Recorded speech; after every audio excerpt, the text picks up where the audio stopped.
Hello and welcome to Occupied Thoughts, a podcast brought to you by the Foundation for Middle East Peace. I'm Sarah Ann Minkin, Director of Programs and Partnerships at the Foundation. Today is February 9th, 2023, and I am delighted to be here with Jihad Abu Salim, who is a 2022 Palestinian Non-Resident Fellow at FMEP.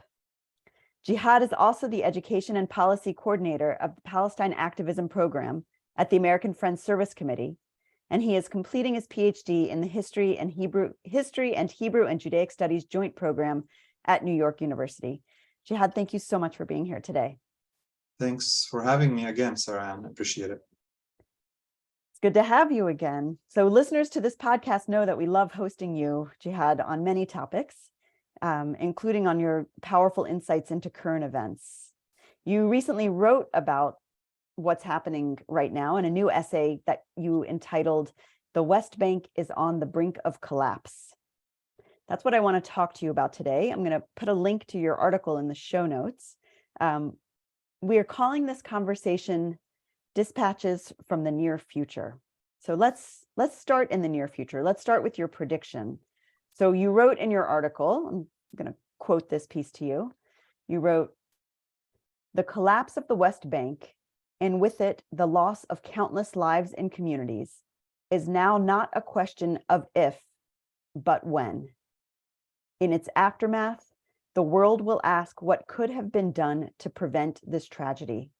Palestinians will reply, we warned you." Tell us about that. Of course, when I wrote this article, and it's based on a Twitter thread that I tweeted right after the Israeli raid on the city of Jenin on January 26, I think. When I wrote it, it was part of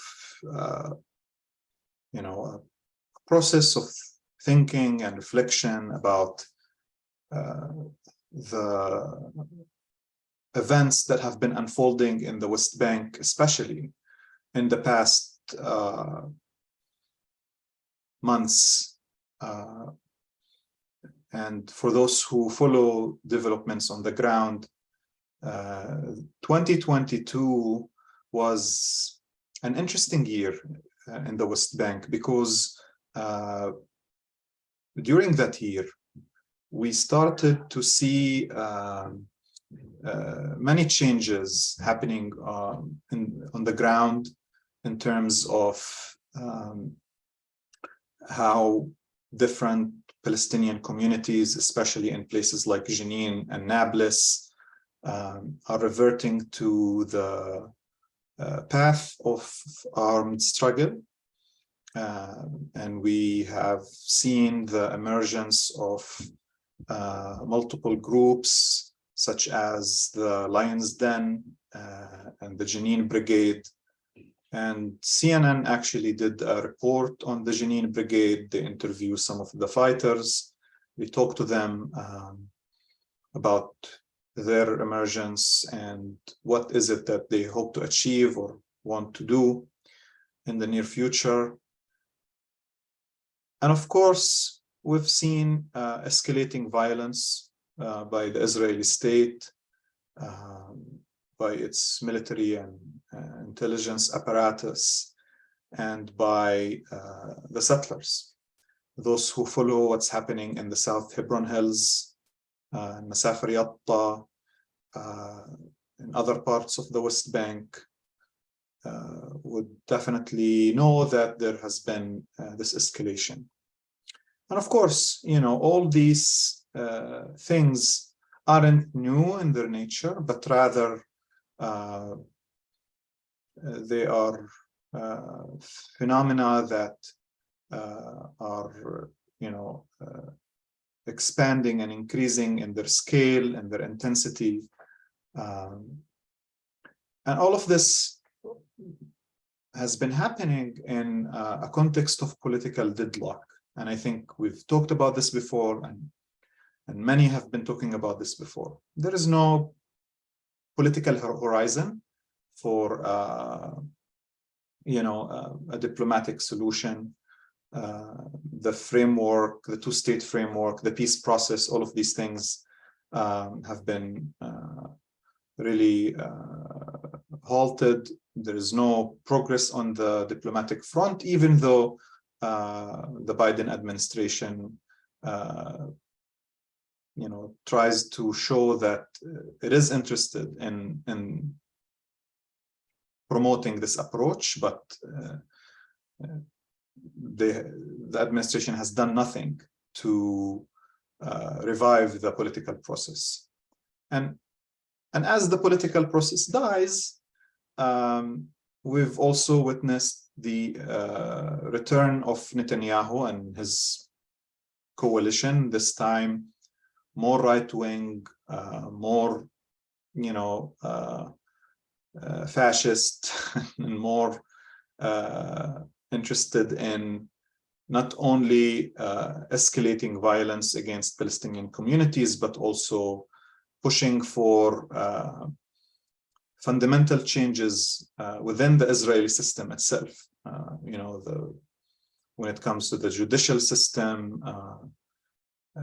and of course, appointing all these right-wing activists like Itamar Ben-Gvir and Smotrich in very important positions. So this is the general atmosphere, and of course, people talk about this, and there are plenty of pieces that offer analysis and different perspectives about it. And I will end with this part here. In the middle of all of this, there is the Palestinian population in the West Bank. Hundreds of thousands, millions of people whose experience in the past 15 years, 16 years, or even longer than that, since the end of the Second Intifada, and since the end of the since 2006, the year when the Palestinian elections happened, and the following year, 2007, when the Palestinian political division happened, and Gaza became under Hamas's rule, and the West Bank under the Palestinian Authority led by Mahmoud Abbas's rule. People in the West Bank, since these two important moments, have been living under the rule of the PA, according to a very straightforward formula that the PA in the West Bank is viewed by the international community as a legitimate authority. It receives donor support.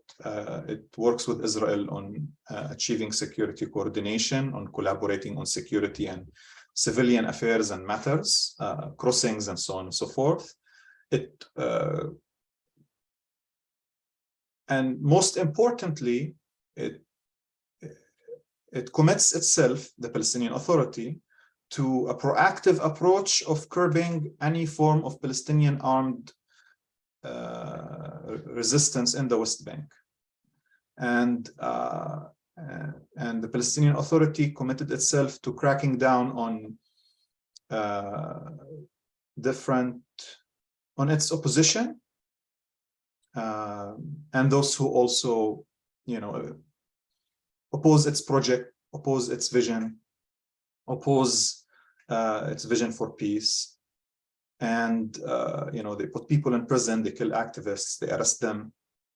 And they tell the Palestinian public, we're doing all of this because eventually the political process that the Palestinian Authority is committed to achieve is going to succeed, and it's going to work out again. And the international community eventually will do something about the occupation. And eventually the Palestinian Authority will pursue steps such as going to the International Criminal Court, or, going to the UN, or any of these things. But it's already 2023, and none of these things have happened. And as I mentioned, the political process has been dead for a very long time. And there is a new generation of Palestinians in the West Bank who are asking the important questions. Until when are we going to live like that? Work permits and economic incentives, they could contain the political reality in a given context for a while, but they don't necessarily resolve the pressing questions of when are we going to be free? When are we going to be independent? What will happen to the settlements? When will Israel stop building illegal settlements? Are we ever going to have a state? How many generations are going to still pass through checkpoints? Are we going to have national rights, independence? And there are no answers for these questions. And this has been very frustrating for Palestinians in the West Bank, because the logic that I mentioned earlier about the formula according to which they lived in the West Bank since the end of the Second Intifada and since the Palestinian division cannot be solved anymore. So I think this is the general context, and what happened in Jenin, and I think the events that followed and the events that we are going to see in the coming months, especially during Ramadan, which will overlap with the holiday of Passover, I think will be further indications of how complicated the reality has become. Thank you for that overview. That was a big overview, and I want to, for 1 second, go back to a little bit of where you started, just to say to our listeners that we have been covering these events. As Jihad said, this is an escalation, but it's not new.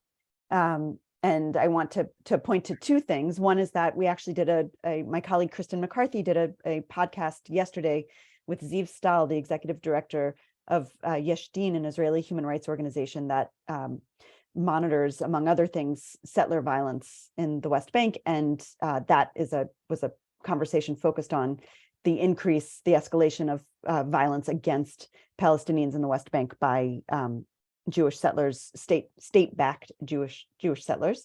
That's one piece. And the other, Jihad also talked about the South Hebron Hills, and listeners to this podcast know that we have been focusing a lot on the South Hebron Hills and the slow dispossession, the slow ethnic cleansing of that area, the green lighting of the expulsion of more than 1,000 Palestinians from their homes in that area, greenlit by the Israeli Supreme Court.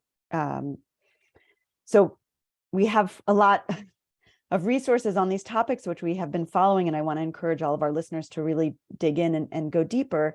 And Jihad, coming back to what you just said, thank you for presenting this to us as a full context, as a full picture, with the political framework also of the deal that Palestinians made with the PA initially, amazingly enough, almost 20 years ago, in 2006, and the failure of this deal, of this exchange to deliver. Something else that you wrote in your most recent piece, I wanted to ask you to speak more about. You said, and I'm quoting you again.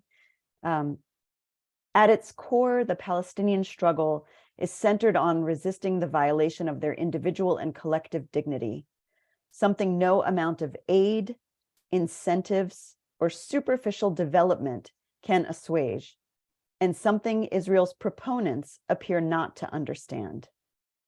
Will you unpack that for us? Of course. And I grew up in Gaza in the late 90s and early 2000s, and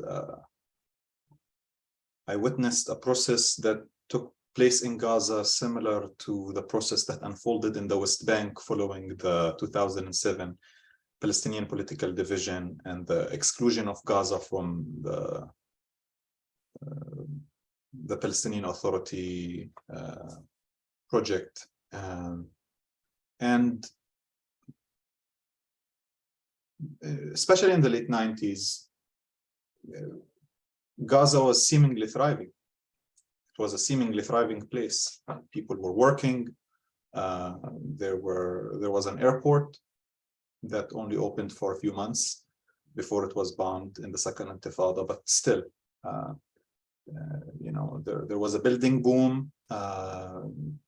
Palestinian businessmen and capitalists were thriving, and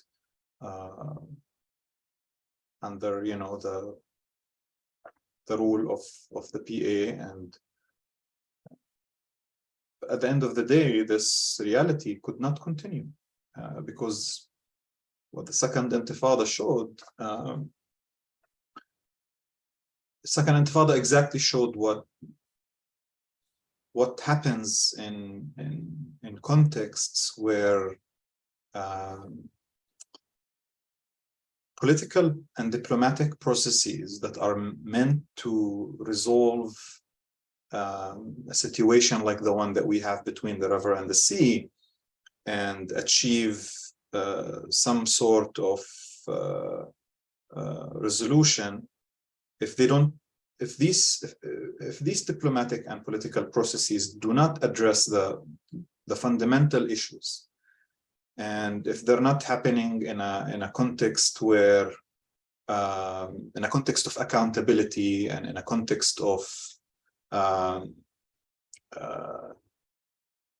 real pressure on everyone, including Israel, to honor its commitments, assuming that the processes themselves were rooted in a sound analysis. And this is, of course, something that I find arguable, and I can talk about this later. So things fell apart because of that. And then leading up to, what happened 2006 and 2007. Unfortunately, following 2007, the Palestinian Authority and the international community followed the same exact path in the West Bank.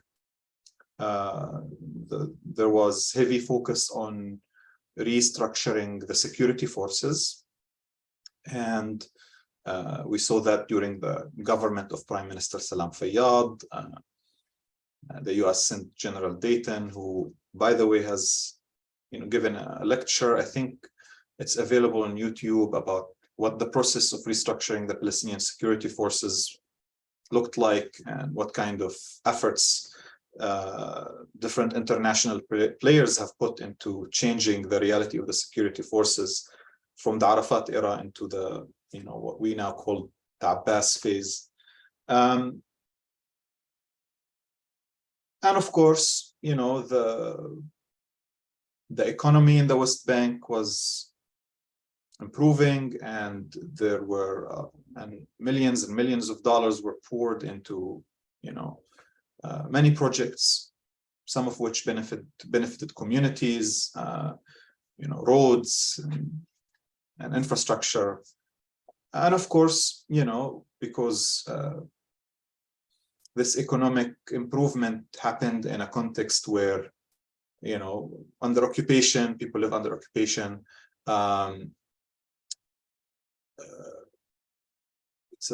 It's a consumer economy, not heavily productive, people moving from the villages to the cities and abandoning their, traditional farmer/peasant lifestyles to work for an inflated public sector, an inflated security sector.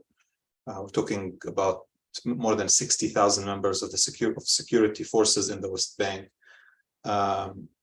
And of course, a private sector that relies heavily on those people getting their salaries, and a banking sector that relies heavily on those people taking loans and mortgages. And so this has been basically the economic reality in the West Bank. And of course, there are thousands of people who work in Israel.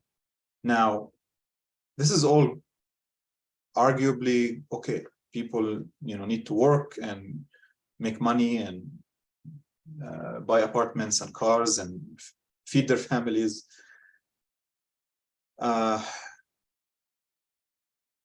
but that doesn't compensate for political rights.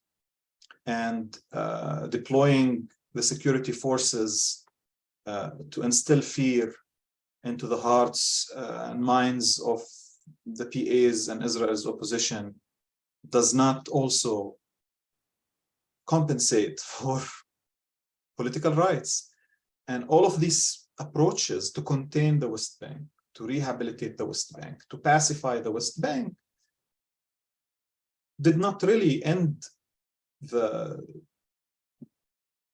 interest and the desire amongst millions of Palestinians there to see themselves free and independent, like other Palestinians wished also to see themselves.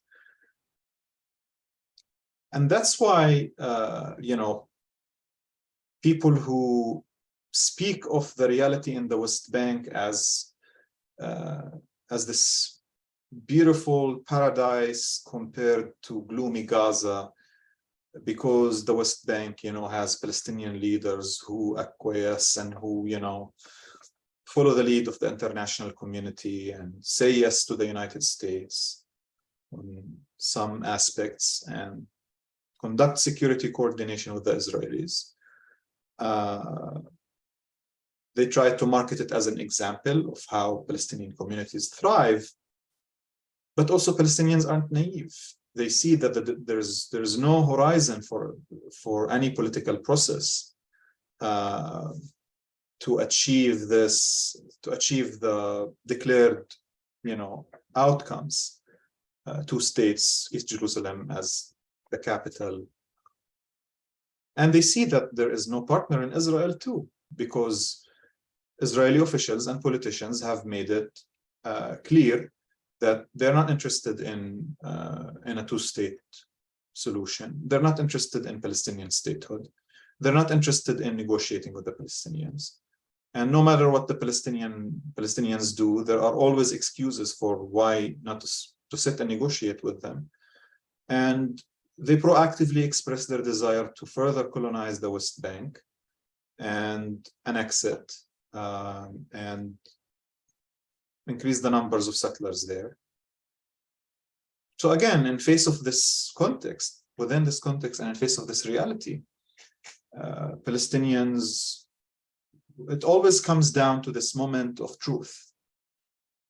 People ask collectively, where are we headed? How did this happen? And what's going to happen to us? And this is an individual concern and a collective concern as well. And I hope I answered your question, because again, it always goes back to this general context and the political framework that exists. Thank you. The general context and the political framework, and you started off by saying that perhaps you would comment on the assumptions behind the political frameworks or the political framing from around 2006. And I wanted to ask you actually to comment on that, but perhaps in light of talking to us about the U.S. role, and the international community's role specifically, historically and today and looking forward. So regarding the role of the U.S., and this has been raised during the recent visit of Secretary of State Blinken to the region, and one of the declared goals of his visit was to de-escalate the situation, especially in light of what happened in Jenin and then in Jerusalem. And I fail to see how this approach would succeed, because the US has plenty of leverage to use vis-a-vis the Israeli government, but it does not use its leverage. It doesn't pressure the Israeli government, doesn't threaten to cut its aid. In fact, we've seen nothing but further empowerment of Israel, especially by the Biden administration. And this is a government that is not only bad on Palestinian issues, it's a government that also, many Israelis consider it as a government that has a harmful social agenda. And for like a democratic administration that claims to care about many of these social issues that relate to rights of minorities and so on and so forth, to just remain silent regarding this government. I remember in 2006 when the Palestinian Legislative Council elections happened and Palestinians elected Hamas, and then the international community rushed to say that Palestinians made the wrong electoral decision. And we have been collectively punished since 2006 because of a single parliamentary elections. It's been almost, like 20 years. And, generations of Palestinians have been paying the price for entering a democratic process and for electing whoever they chose to elect. Yet when Israelis, send a coalition like that of Netanyahu's to power, not only that the international community reiterates its commitments to preserve the status quo and to support Israel, Israel is also about to receive another advantage from the US through the visa waiver program if it gets approved this year. A visa waiver program that might and will normalize many of the apartheid policies, because there will be US citizens who will be excluded from entering the West Bank or Gaza or landing in Israeli airports based on their ethnicity. So not only does the US continue to provide its unconditional support for the Israeli government, it is highly possible that this administration might grant Israel something that Israel couldn't achieve during the Bush administration and during the Trump administration, which is, again, the visa waiver program. So, to expect anything from the US government at this point would be unrealistic. And this, again, always brings us back to the most important issue at hand, especially in the US. People need to continue to advocate and push their elected officials and their government to change its approach, because they have the US holds the most important leverage, and it's not using it. Thanks, Jihad. And on the visa waiver program, Ambassador Nides has said that this is one of his top priorities, is passing and implementing the visa waiver program. So thank you for that about the US. I wanted to ask you if you wanted to add anything in explaining to us the context of what's happening now about what's going on in surrounding Arab states. And when you and I talked about recording this conversation, we actually talked a little bit about Egypt and the economic crisis there. And of course, in the last few days, there's been this absolutely horrifying earthquake and the aftermath of tens of thousands of people who lost their lives and way more who are injured and lost their homes in Turkey and Syria. So give us just a brief word, please, about what's happening around the West Bank, outside of the West Bank and outside of Israel-Palestine broadly. Of course. I'm personally concerned about Ramadan, which comes in late March and continues until end of April. And in the first 2 weeks of April, the holy month of Ramadan will again overlap with Jewish holiday of Passover. And there were times in Palestine's history where not only religious holidays would overlap, but Palestinian Muslims and Christians would celebrate, the Prophet Moses in their annual Prophet Moses festival, or Mawsim al-Nabi Musa, and it's unfortunate to think that these occasions are now perceived as moments of potential deterioration and bloodshed, and as catalysts for such deterioration. And so this is an important thing to keep in mind, and I hope nothing happens, but we have Itamar Ben-Gvir, who is very focused on entering the Aqsa compound and taking settlers there. So we'll see how this will unfold during Ramadan, with Palestinian worshippers basically, needing to be in that space to pray and read Quran and just do like everything that Muslims do during Ramadan. So this is an important thing to keep in mind. Now, in terms of the region, Benjamin Netanyahu was interviewed by CNN lately, and he basically bragged about his success in passing the Palestinians and achieving peace agreements with Arab countries, the Abraham Accords, which we talked about before. And it's interesting that he says that, because I think he continues to delude himself and delude the Israeli public and his supporters that these security and surveillance arrangements are considered peace agreements by Netanyahu and his supporters, while at the same time,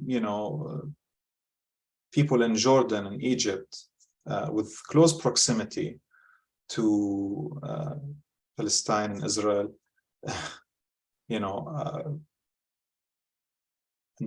on the level of people-to-people peace, no progress has been made, even after decades since the Camp David Accord, and after decades since Israel signed a peace agreement with Jordan. And I think this narrative that Israel has achieved more peace agreements with Arab nations is something that I think no reasonable person should buy. And it's hard to measure these things, but we know that during May 2021, there were protests in Jordan, supporting the Palestinian Unity Uprising. And after what happened in Jenin, Egyptians, exploded on social media with support for Palestinians and for support for Palestinians to take whatever measures to push against the Israeli occupation. And these indications show that even in surrounding countries, this sentiment of opposing the occupation and supporting the Palestinian people hasn't gone away yet and hasn't vanished. And even though sometimes, or even most of the time, governments are not necessarily representative of these sentiments, but they exist. So I think, this is just to be cautious when it comes to this narrative of Israel achieving further peace with the Arab nations without the Palestinians.